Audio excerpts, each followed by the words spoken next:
বন্ধুরা আমি এখন পিঠা খাচ্ছি, খুব অনেক ধরনের পিঠা কিন্তু হচ্ছে। আমি আছি মোট একদম খাগড়াছড়ি চেঙ্গি নদীর পাশেই।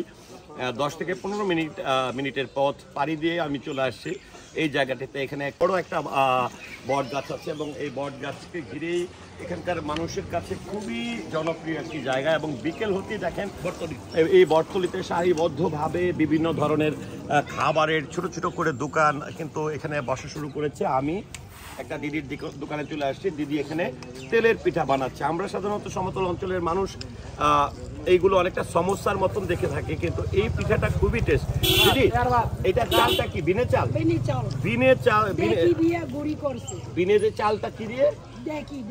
ডেকি দিয়ে। অর্থাৎ এটাও কিন্তু সবচেয়ে বড় যে এখনো পর্যন্ত এই অঞ্চলগুলোতে এই পিঠা বানানোর যে চালগুলো গুঁড়া করা হয় সেটা ঢেকির মাধ্যমে গুঁড়া করা হয়। এবং এটা দিয়ে এটার ভেতরে আছে নারিকেল, চিনি দিয়ে কিভাবে দেখেন কতটুকু তেলের মধ্যে ভাজতেছে এবং সবাই বসে বসে কিন্তু এখানে পিঠা খাচ্ছে। দিদি এই পিঠা কত করে? 10 টাকা। এই পিঠাগুলো দেখেন এখানে আছে। দিদি অলরেডি কতগুলো পিঠা বানাইছে, দিদির সাথে একটু সহযোগিতা করছি আমি।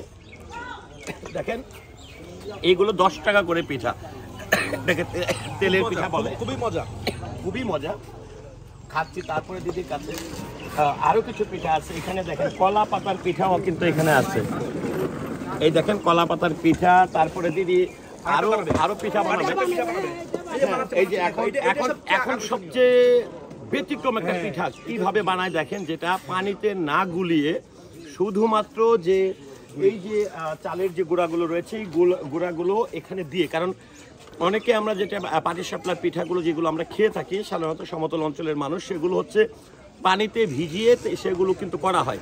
কিন্তু এখানে একদমই দেখেন যেটা দিয়ে দিদি এই যে এখন এটি দিয়ে একদম এই গুঁড়াটা দিয়ে পাটিসাপলা পিঠা বানাবে। এবং এটা আমার খুব মজার একটা ঘটনা বলে, আমি আমার জন্য বিনে চালের চাল নিয়ে গিয়েছিল, তো ওরকমভাবে পিঠা বানানোর চেষ্টা করেছিলাম বাসায়।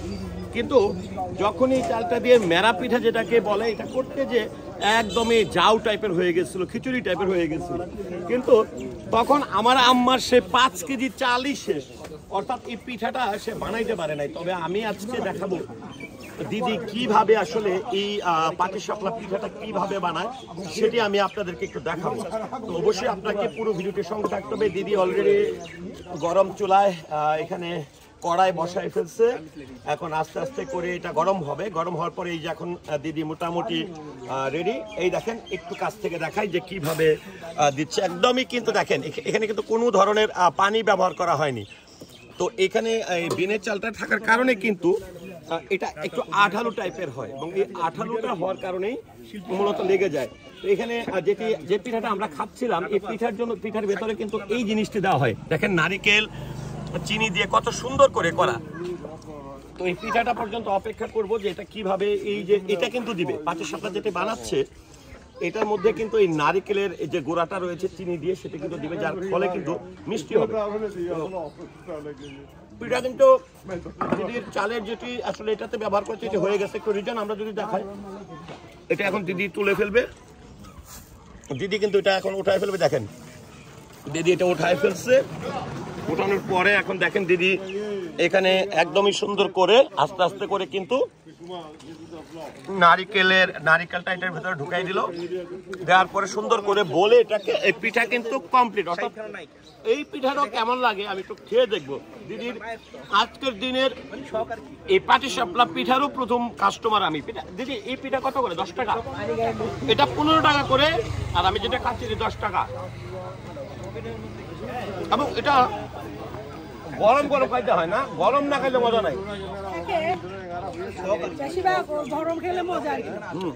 আমি এটাও খাচ্ছি। অর্থাৎ আমার এত ভালো লাগছে যে ভালো লাগাটা আপনাদের সঙ্গে আমি শেয়ার করছি। তো ভিউয়ার্স এই যে আমি একটু চেষ্টা করেছি পাটিসাপলা পিঠা বিনা চাল দিয়ে কিভাবে বানায় সেটা দেখানোর জন্য, বা এখানে আসলে পার্বত্য অঞ্চলে কি ধরনের ট্রেডিশনাল পিঠাগুলো হয় সেটি নিয়ে তথ্য প্রদান করার জন্য। তো ভিডিওটি নিয়ে আপনার মতামত কি আশা করছি কমেন্টের মাধ্যমে জানাবেন। সেই সাথে অবশ্যই আমার পুরো ভিডিওটির সঙ্গে থাকার জন্য অসংখ্য ধন্যবাদ। আসসালামু আলাইকুম।